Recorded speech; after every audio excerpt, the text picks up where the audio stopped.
नमस्कार, आप देख रहे हैं एचएनए न्यूज, जुनून सच दिखाने का। मैं हूं आपके साथ उन्नति भटनागर। बुलेटिन की शुरुआत करेंगे महत्वपूर्ण खबर के साथ, जहां ग्रेटर नोएडा के थाना बीटा 2 क्षेत्र में उस समय अफरा तफरी मच गई जब E166 स्थित एक मकान में एसी ब्लास्ट होने से भीषण आग लग गई। बताया जा रहा है कि घर में चल रहे एसी में अचानक धमाका हुआ, जिसके बाद आग तेजी से फैल गई। घटना की सूचना मिलते ही फायर ब्रिगेड की टीम मौके पर पहुंची और काफी मशक्कत के बाद आग पर काबू पाया गया। राहत की बात यह रही कि इस हादसे में किसी प्रकार की जनहानि नहीं हुई। हालांकि आग से घर का काफी सामान जलकर राख हो गया। पुलिस और दमकल विभाग मामले की जांच में जुटे हैं। तो एसी ब्लास्ट से घर का सामान जलकर राख हुआ है। ग्रेटर नोएडा में एसी ब्लास्ट हुआ है और ऐसे मामले देखिए तेजी से बढ़ते हुए नजर आ रहे हैं, जहां बीटा 2 क्षेत्र के मकान में अफरा तफरी मच गई। हादसे में किसी प्रकार की जनहानि नहीं हुई है, लेकिन सामान जलकर राख हुआ है तो यकीनन नुकसान हुआ है। तो फायर ब्रिगेड ने कड़ी मशक्कत के बाद आग पर काबू पाया है।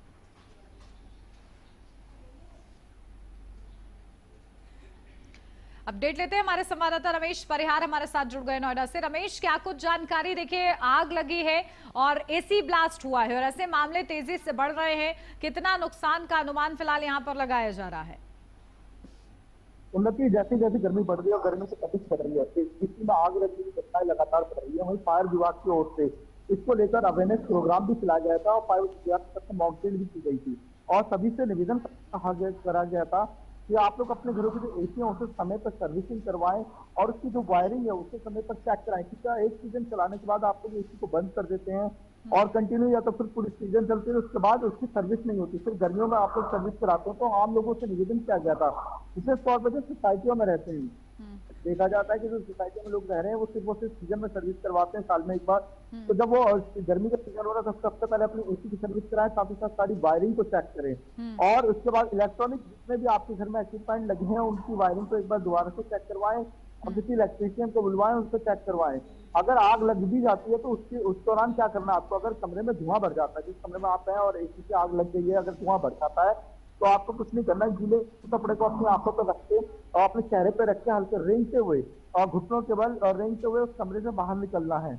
अगर आग ज्यादा ही बढ़ जा रही है, आप निकलने का प्रयास कर रहे हैं, निकल नहीं पा रहे हैं, अगर आपके पास समय फोन है तो सबसे पहले आप और फायर विभाग को सूचित करें और फायर विभाग की मदद का इंतजार करें, लेकिन कोशिश करें उस आग से निकलने की। क्योंकि अक्सर अभी तक हमने नोएडा में ऐसी कई घटनाएं देखी हैं। दिल्ली की अगर एक घटना जिक्र करें, एसी में आग लगने से तकरीबन 9 लोगों की मौत हुई और इंदिरापुरम में, नोएडा के इंदिरापुरम में भी, सॉरी गाजियाबाद के इंदिरापुरम में भी इस तरीके की घटना आई। तो ये जो एसी से लगने की आग लगने की जो घटनाएं हैं ये लगातार बढ़ रही है। जैसे दिल्ली के हम लोगों ने देखा, दिल्ली में अभी कुछ दिन पहले जो एसी से एक परिवार की मौत हुई, 9 लोग उसमें मर गए और एसी से आग लगी, लेकिन वहां भागने के रास्ते नहीं थे, इस वजह से वो लोग, उन लोगों की दम घुटने से मौत हुई, उसमें छोटे बच्चों की भी मौत हुई। तो इस तरीके की घटनाओं से बचने के लिए नोएडा का फायर विभाग समय समय पे लोगों को अलर्ट कर रहा है और अलर्ट जारी भी करा है। फायर विभाग की तरफ से अवेयरनेस प्रोग्राम भी चलाए जा रहे हैं और लोगों को समझाया जा रहा है। वहीं फायर विभाग की ओर से तैयारी की जा रही है कि वीडियो के माध्यम से ये दिखाया जाए कि एसी ब्लास्ट होने पर किस तरीके से आग को बुझाने का काम किया जाएगा। और सभी लोगों से ये भी कहा जाता है कि घर में अगर आपके घर में फायर टेंडर के लिए फायर सिलेंडर हो तो सबसे बेस्ट है, नहीं तो जो सोसाइटियां, हाई राइज सोसाइटियां, वहां पे इक्विपमेंट होते हैं आग को बुझाने के लिए, आग से निपटने के लिए इक्विपमेंट होते हैं, उन इक्विपमेंटों का प्रयोग करें। वहीं एसी की जो घटना है, एसी से आग लगने की घटनाएं, इन घटनाओं को लेकर और लगातार लोगों के अंदर भी अवेयरनेस आनी चाहिए और जिस तरीके की घटनाएं हो रही है सभी को अपने एसी समय पे सर्विसिंग करवानी चाहिए, उसकी वायरिंग चेक करनी चाहिए, समय समय पर कोई दिक्कत तो नहीं आ रही है और कंटिन्यू एसी को चलाना, ये भी कहीं ना कहीं आग का सबसे बड़ा कारण होता है। अब तकरीबन हम अगर 24 घंटे से 48 घंटे तक एसी चलाएंगे, उसको रेस्ट में देंगे, बंद नहीं करेंगे तो और स्वाभाविक सी बात है, क्योंकि वो एक इक्विपमेंट है, मशीनरी है, मशीनरी हीट करेगी और वो आग में कन्वर्ट हो जाएगी। और यही हो रहा है, सबसे ज्यादा हम देख रहे हैं एसी जो लोग चला रहे हैं, एसी में जहाँ पे भी आग लग रही है, सबसे ज्यादा यही सामने आ रहा है कि कंटिन्यूटी उस एसी की रही कि 48 घंटे, कहीं 3 दिन 4 दिन तक लगातार एसी चलता रहा, बंद नहीं हुआ। तो सबसे पहले जब भी आप इस एसी को यूज कर रहे हैं, आप एक बार बंद करें और टेम्परेचर भी अपने हिसाब से मेंटेन रखें। टेम्परेचर को और कम के चक्कर में लोग क्या करते हैं, गर्मी ज्यादा लगी, बाहर 40 का टेम्परेचर है, कमरे के अंदर आते हैं तो 20-22 का टेम्परेचर वैसे नॉर्मल होता है, लेकिन लोग उसे 18 कर देते हैं, कुछ लोग तो 16 कर देते हैं, मतलब तकलीफ किसी के लिए ना खाते। तो जब इतना ज्यादा 16 और 18 आप करके रखेंगे उसे तो लोड पड़ेगा, लोड पड़ना स्वाभाविक बात है। जब लोड पड़ेगा और गर्मी इतनी ज्यादा है तो कहीं ना कहीं आग लगने की घटनाएं होना तो स्वाभाविक है। वही फायर ब्रिगेड की तरफ से भी साफ तौर से तैयारी कर ली गई है। अगर इस तरीके की कोई भी आग लगती है तत्काल फायर ब्रिगेड को सूचना दी जाए। फायर ब्रिगेड अपनी टीम के द्वारा, जो उनके पास हाइड्रोलिक मशीन है, साथ में उनके पास रोबोट है, तो इस तरीके की मशीनों का प्रयोग करके हाई राइज हो चाहे लो फ्लोर बिल्डिंग हो, किसी भी बिल्डिंग में आग लगती है तत्काल उस आग को बुझाया जाएगा। और साथ ही साथ वहाँ जो इक्विपमेंट है, और जैसे कि अगर हम बात करें हाई राइज सोसाइटियों में आग बुझाने के संसाधन होते हैं और फायर एग्जीक्यूटर होते हैं। साथ ही साथ वहाँ पे अगर आप सीढ़ियों पर जाएंगे तो आपको पाइप मिल जाएगी, बॉल मिल जाएंगी, तो उन बॉलों का प्रयोग कर भी आग बुझाई जा सकती है। और आग बुझाने के लिए सिलेंडर भी होते हैं। लेकिन इलेक्ट्रॉनिक आग की बात करें, इलेक्ट्रॉनिक आग में सबसे पहले सावधानी ये रखनी पड़ती है कि अगर लाइट के कनेक्शन वहाँ जुड़े हुए हैं तो हमें उस समय पानी नहीं डालना है। अगर लाइट के कनेक्शन नहीं जुड़े हैं तो ही पानी डालें। सबसे पहले अगर आग लग जाती है तो जैसे भी हो मिस्त्री को बुलाएं या फिर आप खुद अपने हाथों से और जो लाइट है उसकी कनेक्शन को काटें, आपके घर के कनेक्शन को काटें तत्काल प्रभाव से, फिर उसके बाद पानी का प्रयोग करें, क्योंकि कई बार ऐसे में हादसा होने का डर होता है। वहीं जो अभी दिल्ली में हमने देखा, पूर्वी दिल्ली में जो घटना हुई थी उसमें 9 लोगों की मौत हुई, इसमें छोटे से मासूम से बच्चे की मौत हुई, वो भी एसी में आग लगने की वजह से हुई थी। और अभी कुछ दिन पहले गाजियाबाद में भी हमने देखा कि गाजियाबाद में हाई राइज बिल्डिंग की और बिल्कुल, देखिए लगातार एसी यूसेज के डूज और डोंट्स बताए जा रहे हैं लोगों को और इस पर सावधानी बरतने की जरूरत है। ठीक है, बहुत शुक्रिया रमेश आपका तमाम जानकारी के लिए। बढ़ेंगे आगे। दिल्ली के मंडोली जेल एक बार फिर गंभीर सवालों के घेरे में आ गई है। उत्तर पूर्वी दिल्ली के हर्ष विहार क्षेत्र स्थित जेल के अंदर 40 वर्षीय कैदी जावेद उर्फ टोनी पर जानलेवा हमला किए जाने का मामला सामने आया है। आरोप है कि जेल के अंदर ही किसी धारदार हथियार से जावेद पर कई बार हमला किया गया, जिससे वो गंभीर रूप से घायल हो गया। घटना के बाद जेल प्रशासन में हड़कंप मच गया और घायल कैदी को तुरंत अस्पताल में भर्ती कराया गया। पीड़ित परिवार ने जेल के अंदर अवैध वसूली और कैदियों की सुरक्षा को लेकर गंभीर आरोप लगाए हैं। जावेद की पत्नी के अनुसार घटना वाले दिन सुबह वह जेल में पति से मिलने गई थी और उस समय वह पूरी तरह ठीक था। बाद में फोन पर हमले की सूचना मिली। घायल जावेद ने आरोप लगाया कि उससे 10 से 15 हजार रुपए की अवैध मांग की जा रही थी और रकम न देने पर जान से मारने की धमकी दी गई। मामले ने जेल सुरक्षा व्यवस्था पर फिर सवाल खड़े कर दिए हैं। पुलिस और जेल प्रशासन जांच में जुटे हैं। क्या घटना घटी थी कल? ये है कल 11:30 बजे मैं मुलाकात में गई उनकी, मेरे हस्बैंड का। तो 11:30 बजे तो ठीक ठाक मुलाकात मैंने करा, उनसे बात करा, ऐसे कोई बात नहीं था। मैंने फिर घर आई। उसके बाद ठीक 20 मिनट बाद 20-25 मिनट बाद जीटीबी में हमारे कोई जानने वाला जैसे गए मरीज, तो उन्होंने ठीक फ़ोन करा। आधा घंटे बाद बोले भाभी ऐसे है टोनी भाई हॉस्पिटल में इमरजेंसी में, उन्हें चक्कू लगा जेल में, जल्दी से आ जाओ। फिर मैं और मेरी जेठ देवर चले गई। जाके देखा यार चक्कू लगा उन्हें पीछे कूले के नीचे, कम से कम 8-10 चक्कू लगा। हाँ, पीछे से। तो फिर उसके बाद हमने पूछा उनसे किसने मारा चक्कू, तो उन्होंने ये बोला जय आशीष धमा कैदी से लगवाया। अपडेट लेते हैं, हमारे संवाददाता गुलफाम हमारे साथ जुड़ गए दिल्ली से। गुलफाम, क्या कुछ जानकारी है? कैदी पर जानलेवा हमला होता है, वो भी जेल के अंदर, सवालों के घेरे में है, क्या कुछ जानकारी अब तक मिली है? ये कैदी पर हमला होना नई बात नहीं है। इससे पहले भी राकाल नाम का एक कैदी था जिसके ऊपर जानलेवा हमला हुआ और करीब 11 से 12 दिन बाद उसकी दुखद मौत हो गई। जीटीबी के हॉस्पिटल में ही उसने अपनी अंतिम सांस ली। लगातार दिल्ली के मंडोली जेल के अंदर कैदियों पर हमला होने की जो घटनाएं हैं वो बढ़ती जा रही हैं और इस तरीके का आरोप पीड़ित परिवार लगा रहा है। आपको बता दें कि ये जो घटना है ये करीब 11:30 बजे की है कल की, और जो जावेद है उसकी पत्नी उसकी मिलाई करने के लिए दिल्ली के मंडोली जेल पहुंची थी।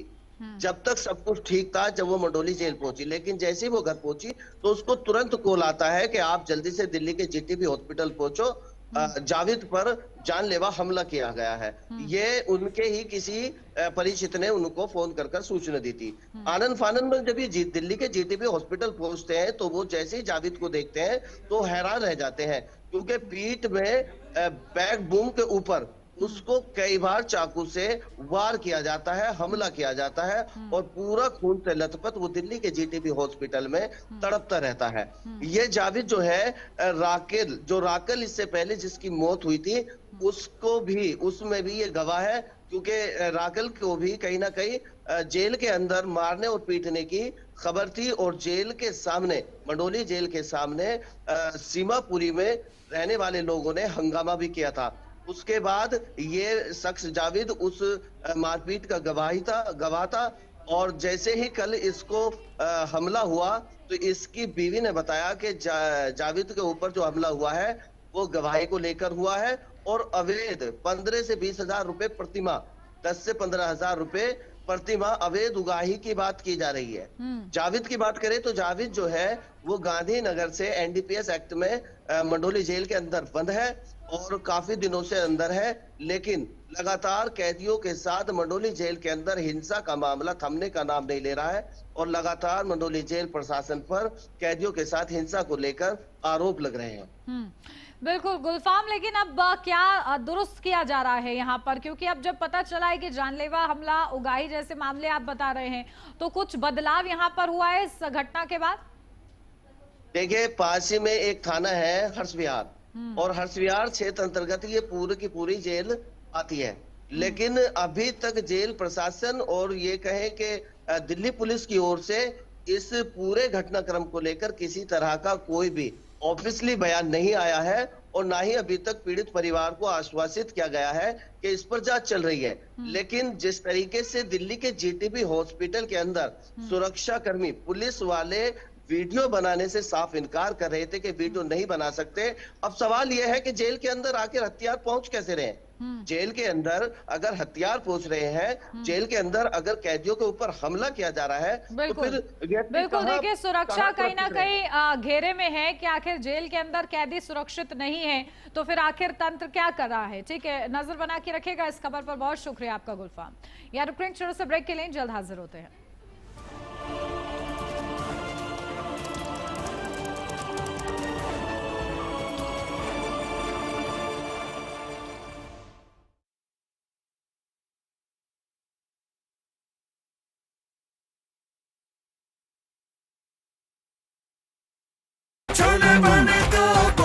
गोल्डी छोले मसाले, जहाँ जाए रिश्ते बनाए। गोल्डी लाए हैं फ्रेश लॉक टेक्नोलॉजी जो रखे मसालों को हर समय फ्रेश। हर रोज हो जाता हूँ लेट, साफ नहीं होता है मेरा पेट। अब भी मजा आएगा ना वीडियो। पेट दबा, रोग दबा, सबको पता, फिर तुझको नहीं क्यों पता? अबे घोचू, अथा इंडिया को मालूम है, पेट दबा हर रोग दबा, एक ही जगह। शिक्षा के क्षेत्र में उत्तराखंड ने अभूतपूर्व प्रगति की है।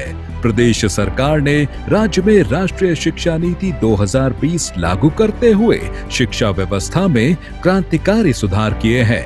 840 राज्य के विद्यालयों में हाइब्रिड मोड में वर्चुअल एवं स्मार्ट क्लासरूम का संचालन, 141 पीएम श्री विद्यालय और नेताजी सुभाष चंद्र बोस आवासीय विद्यालयों की स्थापना की जा रही है।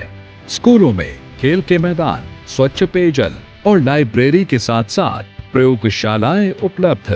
कक्षा 6 से 12वीं कक्षा तक के मेधावी छात्र छात्राओं को मुख्यमंत्री मेधावी छात्र प्रोत्साहन छात्रवृत्ति योजना के तहत हर महीने 600 से 1200 रुपए तक की छात्रवृत्ति देने का निर्णय हो या आपदा, महामारी एवं दुर्घटना के कारण अनाथ बच्चों की शिक्षा की व्यवस्था करना हो, मुख्यमंत्री पुष्कर सिंह धामी के नेतृत्व में उत्तराखंड सरकार बेहतर शिक्षा से छात्र छात्राओं के भविष्य को दे रही है मजबूत आधार। विभिन्न छात्रवृत्ति योजनाओं की सफलता से नौनिहालों में साक्षरता, उच्च शिक्षा और कौशल विकास में शानदार सुधार हो रहा है।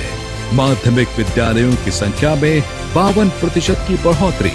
प्रदेश में माध्यमिक विद्यालयों की संख्या बढ़कर हुई 5288, इंटर कॉलेज बढ़कर हुए 3801, डिग्री कॉलेज हुए 124, पॉलिटेक्निक की संख्या 71, ITI 238, इंजीनियरिंग कॉलेज 29 हुए। शिक्षा विभाग में 11,500 से अधिक नियुक्तियां दी और 3,500 से अधिक पदों पर भर्ती प्रक्रिया जारी है। ज्ञान के प्रकाश से होंगे अब हर सपने साकार। शिक्षा को सर्वसुलभ बना रही प्रदेश सरकार।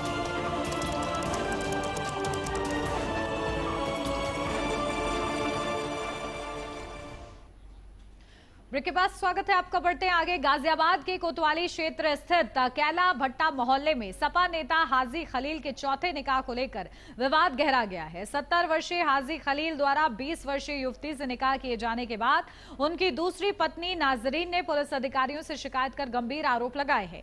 नाजरीन अपने बेटे के साथ पुलिस आयुक्त कार्यालय पहुंची और अतिरिक्त पुलिस आयुक्त को लिखित शिकायत सौंपते हुए आरोप लगाया कि हाजी खलील हर पत्नी से बच्चे होने के बाद उन्हें छोड़ देते हैं या घर से निकाल देते हैं। उन्होंने बताया कि वर्ष 1991 में उनका निकाह हुआ था, लेकिन बाद में उन्हें खलील की पहली पत्नी और 8 बच्चों की जानकारी मिली। नाजरीन के अनुसार उनके 3 बच्चे हैं। शिकायत में यह भी कहा गया कि वर्ष 2010 में खलील ने तीसरा निकाह किया था और बाद में पत्नी को तलाक दे दिया। अब चौथे निकाह के बाद नई पत्नी के नाम संपत्ति करने की तैयारी की जा रही है। विरोध करने पर उन्हें और बेटे को धमकाकर घर से निकाल दिया गया। पुलिस ने मामले की जांच कर आवश्यक कार्रवाई का आश्वासन दिया है। क्यों आई हैं आप यहाँ? कब हमारी मार्केट थी, इससे हमारा सारा चल कर रहता, खर्चा चल कर रहता। हम सोच रहे थे अपनी बेटियों की शादी करते हुए। आपके पति ने कितनी शादियाँ की? 4 शादी करी है। 20 साल की करी है, अभी 4 शादी कर रखी है, तीसरी को छोड़ दी है। कौन है आपके पति, क्या नाम है? हाजी खलील है, 70 साल की उम्र है। अच्छा, क्या करते हैं वो? ये तो बदमाशी करते हैं, मरकज घेरा इन्होंने। पहले कोई नेता भी रहे ये? हाँ, 2 दफे के रहे समाजवादी पार्टी से। अब नहीं रहते, अब इनकी बूझ नहीं है। और इस बीच देखिए, प्रधानमंत्री नरेंद्र मोदी का एक पोस्ट सामने आया है। ऑपरेशन सिंदूर का 1 वर्ष पूर्ण होने पर ऑपरेशन सिंदूर की पहली वर्षगांठ पर पीएम का ये पोस्ट। पीएम मोदी ने सेना के शौर्य को नमन किया है, वीर जवानों के साहस और पराक्रम की सराहना की है। ऑपरेशन सिंदूर देशभक्ति की प्रेरक मिसाल। तो संस्कृत पंक्ति साझा कर सेना को सलाम किया है प्रधानमंत्री नरेंद्र मोदी ने। देखिए, ऑपरेशन सिंदूर की पहली वर्षगांठ पर प्रधानमंत्री का ये पोस्ट, जहां सेना के शौर्य को नमन किया गया है, उसकी सराहना की गई है। तो देशभक्ति की प्रेरक है ऑपरेशन सिंदूर। संस्कृत पंक्ति भी साझा की है उन्होंने और देखिए किस तरीके से सलाम किया है। तो भारत को मिली असाधारण विजय, हमारे वीर सैनिकों के अद्भुत पराक्रम और देशभक्ति की प्रेरक मिसाल है। उनके अदम्य साहस, दृढ़ संकल्प और कर्तव्य निष्ठा पर हम देशवासियों को गर्व है।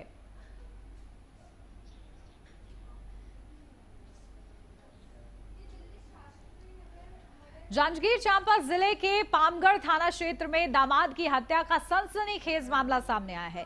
ससुराल पक्ष के 2 लोगों ने मिलकर दामाद की हत्या कर शव को ईंट के बीच छुपा दिया। 3 मई को बदबू आने पर मामला उजागर हुआ। पुलिस ने जांच करते हुए दोनों आरोपियों को गिरफ्तार कर न्यायिक हिरासत में भेज दिया है। थाना पामगढ़ क्षेत्र अंतर्गत ग्राम खरखौद में दिनांक 3 मई को सूचना मिली कि एक व्यक्ति की डेड बॉडी जो है गांव में ईटा के दीवार से लगा हुआ सुनसान जगह में पड़ा हुआ। पुलिस को सूचना मिलने पर पुलिस मौके पर पहुंची और पंचनामा कार्रवाई करके जो है पीएम के लिए रवाना किया गया था। पीएम रिपोर्ट प्राप्त होने पर मृतक के शरीर में मल्टीपल इंजरी पाया गया, जिस पर उसके घर वालों से पूछताछ किया गया तो यह पता चला कि मृतक जगदीश प्रसाद जो है अपनी पत्नी दिव्या और उसके 1.5 साल के बच्चे के साथ में खरखौद अपने बड़े पिताजी कुम्हार देसाई कुम्हार के घर में शादी में आई हुई थी। उसी दिन जो है रात्रि में 11:30 बजे के बीच इनके बीच जो है आपस में विवाद हुआ, पत्नी और पति के बीच में।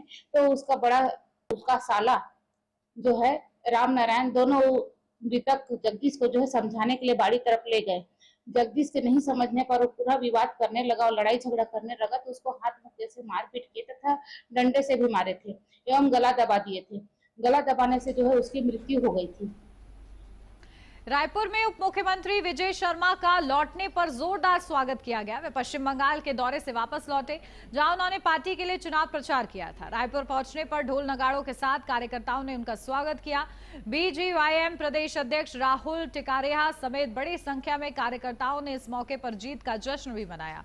उप मुख्यमंत्री विजय शर्मा ने कहा कि बंगाल में बीजेपी की जीत बेहद जरूरी थी और कार्यकर्ताओं की मेहनत से ये संभव हुआ। रायपुर में विजय शर्मा का भव्य स्वागत, बंगाल दौरे से लौटे उप मुख्यमंत्री ढोल नगाड़ों के साथ कार्यकर्ताओं से उनका जश्न मनाया गया है, उनका स्वागत किया गया है।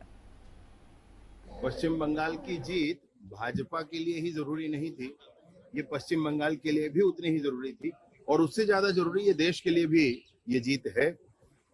पूरे ही देश में, हमारे रायपुर में भी जो बांग्लादेशी आए वो पश्चिम बंगाल के रास्ते से ही आए, जिनको पकड़ के यहाँ पर डिपोर्ट किया गया वो वहीं से आए थे। वो सारी बातें हम लोगों को ध्यान में है। कितने बरस हो गए थे, कितने दशक हो गए थे, पश्चिम बंगाल की सरकार केंद्र की एजेंसियों को बाढ़ बनाने के लिए, बांग्लादेश और पश्चिम बंगाल के बीच में बाढ़ बनाने के लिए जगह नहीं उपलब्ध करा रही थी। अभी जाकर हमारे घोषणा पत्र में यह है कि प्रारंभिक 45 दिनों के अंदर ही केंद्र की उन एजेंसियों को जो बाढ़ बनाना चाहती है उनको वो भूमि उपलब्ध करा दी जाएगी। तो घुसपैठ देश में कम होगा, ये बहुत बड़ी बात है। इन्हीं बातों के लिए भाजपा के कार्यकर्ता और पश्चिम बंगाल की जनता एकजुट होकर लड़े थे। अब खबर जांजगीर चांपा से है, जहां 11वीं के छात्र शिवम साहू के कुदरी बैराज में कूदने की आशंका जताई जा रही है। शिवम शंकर नगर चांपा का रहने वाला बताया जा रहा है। जानकारी के अनुसार रिजल्ट खराब आने से परेशान छात्र ने अपने दोस्त को फोन कर कूदने की बात कही थी। शाम करीब 4 बजे एक ऑटो चालक ने उसे बैराज के गहरे पानी में कूदते हुए देखा। सूचना मिलते ही प्रशासन और पुलिस मौके पर पहुंची और रेस्क्यू ऑपरेशन शुरू कर दिया गया। घटनास्थल पर तहसीलदार प्रशांत पटेल और कुदरी के सरपंच भी मौजूद हैं।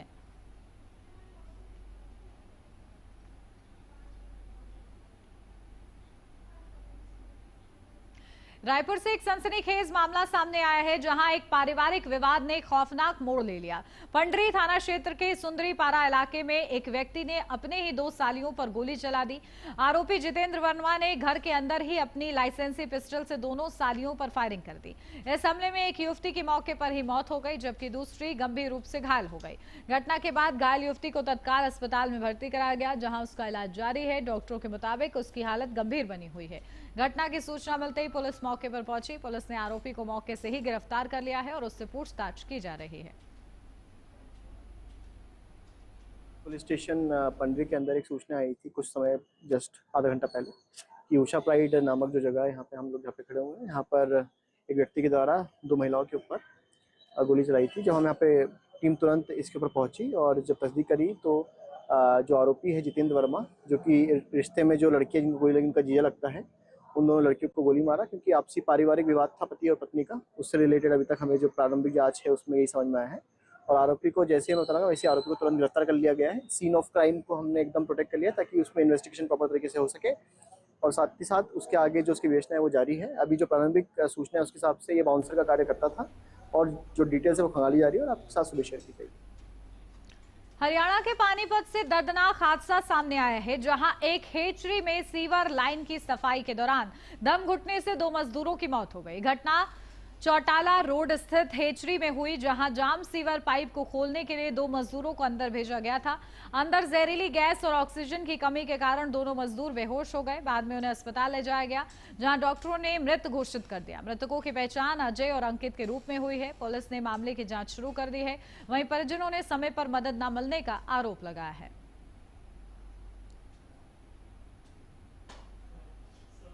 बजे 9:45 के आसपास फोन आया जसपाल का कि वे ऐसे ऐसे हमारे हैचरी के साथ से कोई बड़ी पाइपलाइन, जो एटीपी प्लांट जो 29 सेक्टर से इंडस्ट्रियल का जो गंदा पानी है, वेस्ट पानी, वो जो है आगे नाले में जा रहा था शिवा डाडुल्ला वाटर ट्रीटमेंट प्लांट पे। तो वहाँ ऑलरेडी पहले से ही कुछ लोग जो है उसको साफ सफाई के लिए, उसकी मरम्मत के लिए लगे हुए थे, तो वो खुला हुआ था।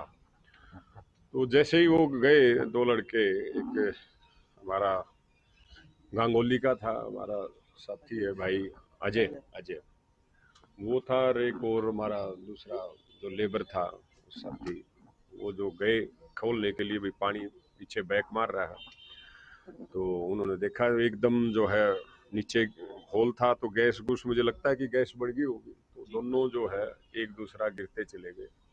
और जब 10 बजे हमें पता लगा तो हमने जो है पुलिस को कॉल की, फिर वहाँ एम्बुलेंस आई, परिवार वाले इकट्ठे हुए, हम इकट्ठे होकर रात को 12:30 बजे हमने एक एक करके निकाला।